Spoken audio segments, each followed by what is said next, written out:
మన మహిళా లోకానికి మీరు చెప్పబోయేదేమిటి? మీ సందేశం ఏంటి? మీ స్పందన ఏంటి? ఆపండి.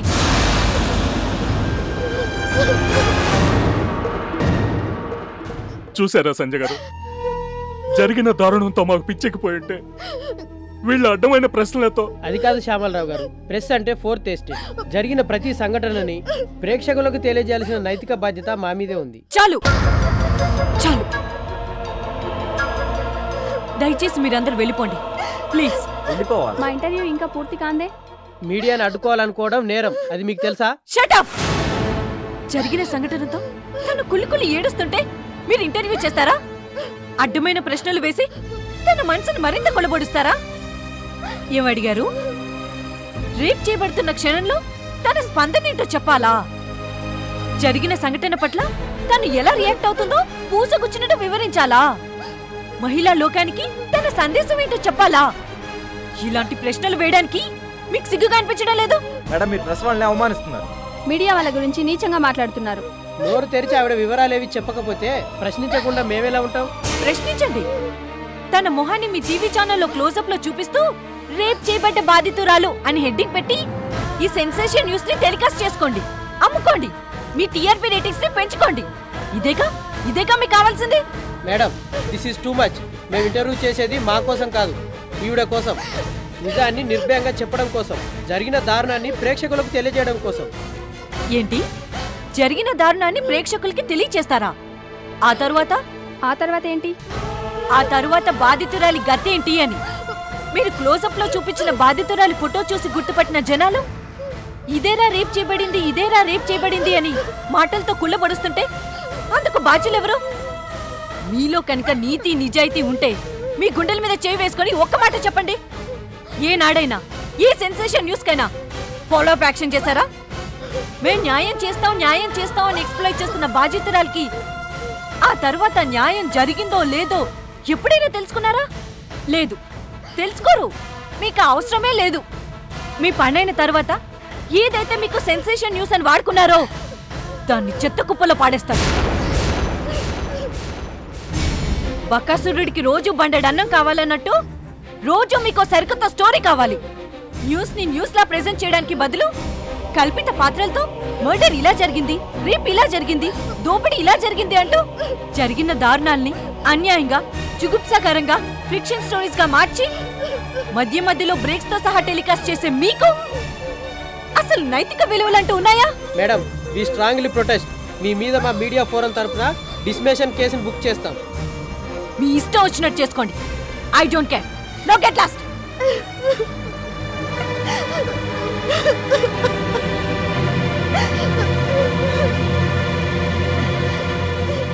వద్దు ఛాయ, ప్లీజ్ ఊరుకో.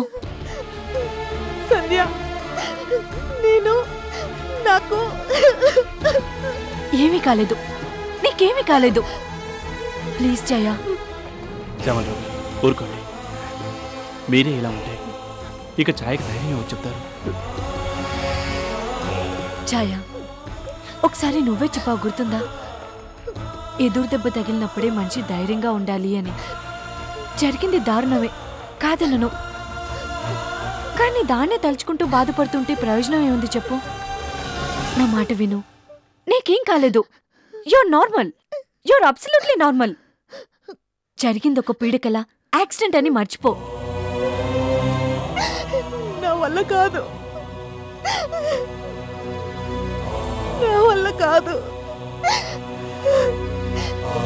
నాకు చచ్చిపోవాలనిపిస్తుంది సంధ్య. ఛాయ, అలా మాట్లాడు ఛాయ. చూసావా ఛాయ, శ్యామలరావు గారు నీకోసం ఎంతగా బాధపడుతున్నారో. బాధలో ఓదార్పునిచ్చేవాడే భర్త అంటే. ఇంత జరిగినా శ్యామలరావు గారు నేను కళ్ళలో పెట్టుకొని చూసుకోవాలనుకుంటున్నారు. ఇంతకన్నా నీకేం కావాలి? ఊరుకో, నా బంగారు తల్లివి కదూ, ఊరుకో అమ్మా.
చిట్టి తల్లి, నీకీ అమ్మ మీద కోపంగా ఉంది కదూ?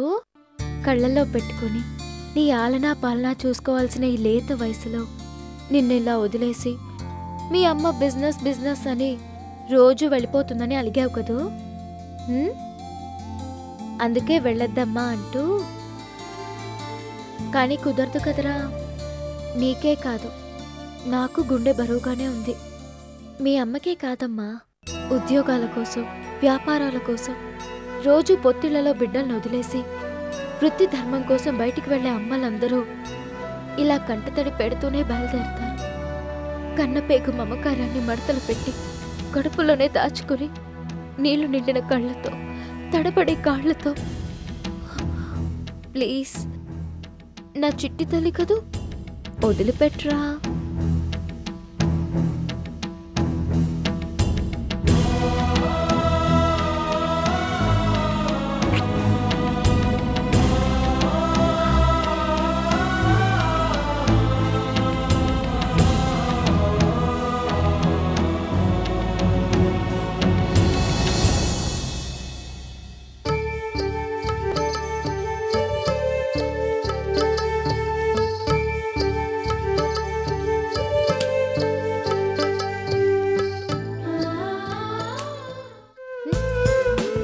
అరే చిట్టి తల్లి, అప్పుడే లేచిపోయావా?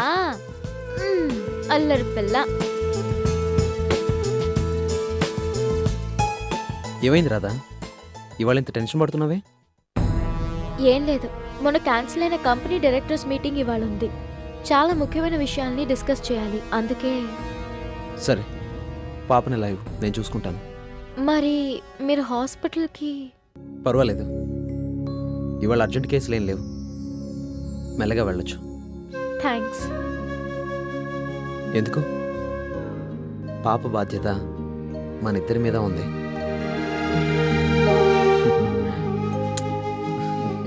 బయలుదేరుతాను. Okay, all the best. Bye.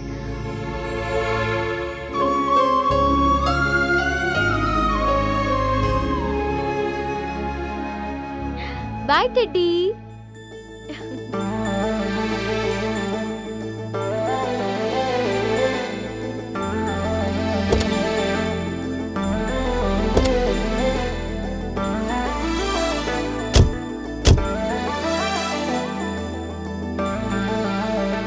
అమ్మకు బాయ్ చెప్పు.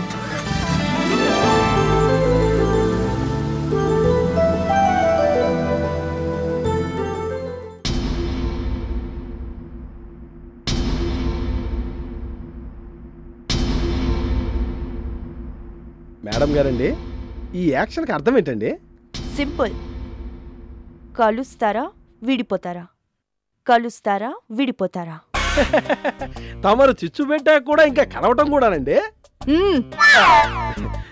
అంటే మేడం గారండి, ఇప్పుడే 1 by 1 ఫోన్లు చేసి మరీ కన్ఫర్మ్ చేసుకున్నానండి. మారుతీరావు, ఆశాదేవి, భద్రం, ఏకనాథ్, తారకేశ్వరీదేవి ఇలా అందరూ బోర్డ్ ఆఫ్ డైరెక్టర్స్ మీటింగ్కి బయలుదేరారటండి. అంటే ఇంకా సేపట్లో బాంబు పేలబోతోందన్నమాట. మామూలు బాంబు కాదండి, టైం బాంబు. ఫిక్స్ చేసింది ఎవరు? తమరే కదా. ఎస్, ఈ టైం కోసమే నేను ఇన్నాళ్లుగా ఎదురు చూసింది. ఈ రోజుతో ఆ రాధమోహన్లో ఆనందం ఆవిరైపోతుంది. అబ్బా మేడం గారండి, జరగబోయే తలుచుకుంటే తమరి మొహం చిచ్చుబుడ్లా ఏం వెలిగిపోతుందండి. కానీ వాళ్ళు ఉన్నారు చూసారు, శివకాశి వాళ్ళు. అబ్బా వాళ్ళేనండి, దీపావళి టపాకాయలు అవి తయారు చేస్తూ ఉంటారే, వాళ్ళు మాత్రం మిమ్మల్ని చూస్తే తెగ కుళ్ళుకుంటారండి. ఎందుకంట? అగ్గిపుల్ల లేకుండానే అగ్గి పెట్టడం, చిచ్చుబుడ్డు లేకుండానే చిచ్చు పెట్టడం వాళ్ళ వల్ల కాదు కదండి.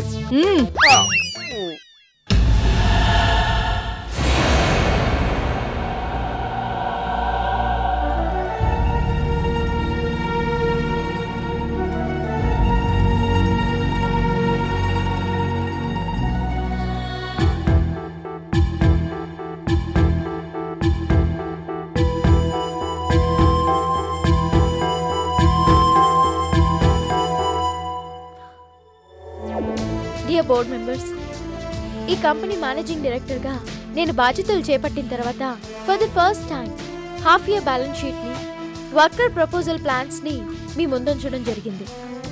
సో అంటూ సోది కొట్టద్దు. ఏంటి ఏంటి బ్యాలెన్స్ షీటు?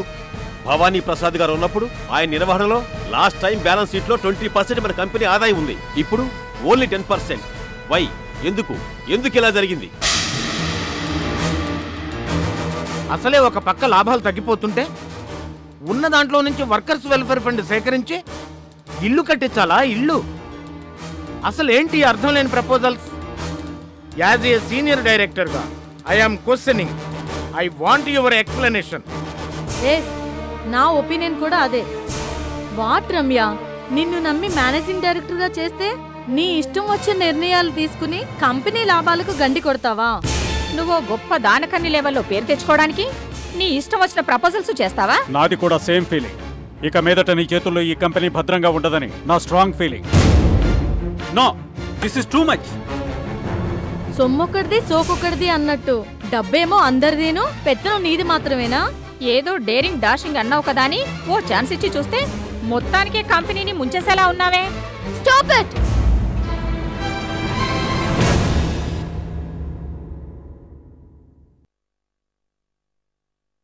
అందరూ కూడబలుక్కునే వచ్చారన్నమాట. అవును, అయితే ఏంటి? ఎండీ గాని బాధ్యతలు సక్రమంగా నిర్వహించలేదని మా అందరి అభిప్రాయం. అందుకే మేమందరం ఒక నిర్ణయానికి వచ్చాం. ఆ నిర్ణయం ఏంటో తెలుసుకోవచ్చా? షూర్. నమ్మకం లేని చోట కోట్ల పెట్టుబడిని కంటిన్యూ చేస్తే మూర్ఖత్వమే అవుతుందని మా అందరికీ తెలుసు. అందుకే కంపెనీలో మా షేర్లన్నీ అమ్మేయాలనుకుంటున్నాం. దీపం ఉండగానే ఇల్లు చక్క పెట్టుకోవాలనుకుంటున్నాం. ఇవాళ 50%కి తగిన లాభాలు రేపు 100% నష్టాలుగా మారకముందే కళ్ళు తెరవాలనుకుంటున్నాం. కంపెనీ పూర్తిగా దివాలా తీయకముందే మా దారి మేము చూసుకోవాలనుకుంటున్నాం. ఇక డిస్కషన్స్ అనవసరం. మా షేర్స్ అన్ని అమ్మేయాలని మేము డిసైడ్ చేసుకున్నాం. That's all. అర్థమైంది. అందరూ కలిసి కిందసారి బోర్డ్ మీటింగ్ కి రాకుండా ఎందుకు బాయ్కట్ చేశారో, ఇప్పుడు ఎందుకు ఇలా ఏకగ్రీవంగా ఈ నిర్ణయాన్ని తీసుకున్నారో పూర్తిగా అర్థమైంది. కమాన్, చెప్పండి. భవానీ ప్రసాద్ ఎంటర్ప్రైజెస్ ని ఎవరికి తాకట్టు పెట్టాలనుకుంటున్నారు? అదే, మీ షేర్స్ ని మొత్తంగా ఎవరికి అమ్మేయాలనుకుంటున్నారు? మంజు ఇండస్ట్రీస్. మంజులా మేడంకి. దయచేసి మీరందరూ నా మాట వినండి. ఆ మంజు మాటలకి మోసపోయి అన్నం పెట్టే అన్నపూర్ణ లాంటి ఈ కంపెనీని తన చేతుల్లో పెట్టకండి ప్లీజ్. ప్లీజ్. ఏ పెడితే ఏమవుతుంది? నిన్ను వీరికి మీద పడుతుందా? ఉన్నట్లుండి భూకంపం వచ్చి అందరం అందులో పడి సమాధి అయిపోతామా? ఖచ్చితంగా అయిపోతారు. ఆ మంజు నమ్మితే మీరందరూ సర్వనాశనం అయిపోతారు. ప్లీజ్ నా మాట వినండి. వినం. నువ్వే కాదు, ఆ దేవుడే దిగో చెప్పినా ససేమిరా వినం. మా షేర్లు మా ఇష్టం. నీకంటే ఆ మంజు మేడమే 100 times, no 1000 times efficient. She is MBA gold medalist from United States. Business ఎలా చేయాలో నీకన్నా తనకి బాగా తెలుసు. Right investment in a right place, that is business. ఆ సంగతి మాకు తెలుసు. ఇక no more arguments. Company rules ప్రకారం 2 రోజుల్లోగా బోర్డ్ ఆఫ్ డైరెక్టర్స్ మీటింగ్ ఏర్పాటు చేయాలి. అఫీషియల్ గా మా తీర్మానాన్ని అప్పుడే ఓకే చేస్తాం.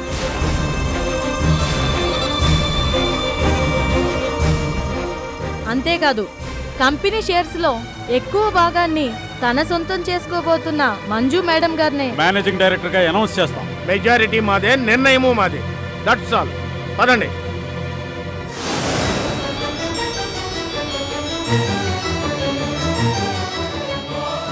గురు చూసి దెబ్బ కొట్టడం అంటే ఇదే. ఎలా ఉంది చురుకు? దిమ్మ తిరిగిందా? కళ్ళు బైర్లు కమ్మాయా?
ఛాయా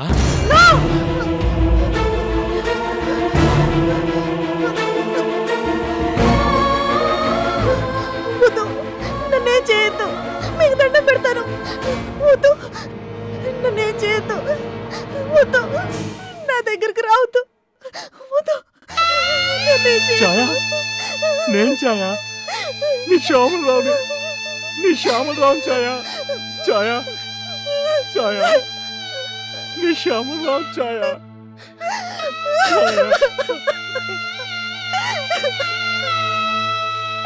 ఛాయా ఏడవకు ఛాయా ప్లీజ్ వేస్తే నాకు ఏడుపు వస్తుంది. ఛాయా టాబ్లెట్స్ వేసుకొని బ్రెడ్ తిని పాలు తాగు. వద్దు, నాకేం వద్దు. మీరొద్దంటున్నా నేనే నా చేతులారా. ఛాయా ప్లీజ్ నీకేం కాలేదు. లేదు, అయిపోయింది. మన కలలు ఆశలు అన్నీ అన్నీ నా వల్ల నాశనం అయిపోయాయి. నేనే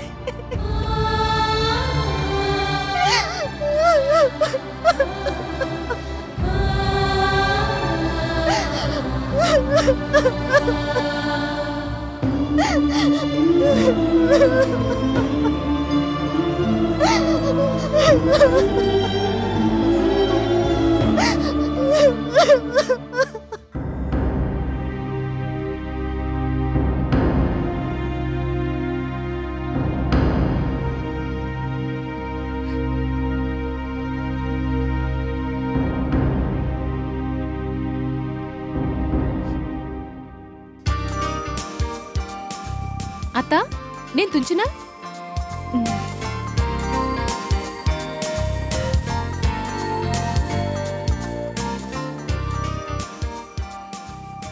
పాపం మీ ఫ్రెండ్ ఎలా ఉందత్తా? ఎలా ఉంటుంది? దీనంగా దిగులుగా ఉంది. ఇప్పుడు ఏం జరుగుతుందత్తా? జరగడానికి ఇంకే ఉంది. జరగకూడని ఘోరం జరిగిపోయింది. అబ్బా నేను అడిగేది జరిగిపోయిన దాని గురించి కాదు, జరగబోయే దాని గురించి. జరగబోయే దాని గురించా? దేని గురించి నువ్వు మాట్లాడేది? అదేనత్తా, మీ ఫ్రెండు ఛాయ్ భర్త శ్యామలరావు గురించి. పాపం ఛాయ్ను వదిలేస్తాడేమో కదూ? శ్యామలరావు ఛాయ్ను వదిలేస్తారా? ఎందుకు? ఇంత అసమర్థురాలి చేతుల్లో నా వ్యాపారం మొత్తాన్ని ఎందుకు పెట్టానురా అని బాధపడితే సూటిగా ఆయన కళ్ళలోకి ఎలా చూడాలా అని. బంగారుని పెళ్లి చేసుకోవాలని ఉందే. ఇంకొకసారి ఆ మాట అన్నావంటే నాలుగు చీరేస్తాను. ఆ భవానీ ఎంటర్ప్రైజెస్ బోర్డు మెంబర్స్ అందరూ ఒక్కొక్కరుగా అక్కడికి చేరుకుంటున్నారు. ఈ రోజుతో ఆ రాధ పని ఫినిష్.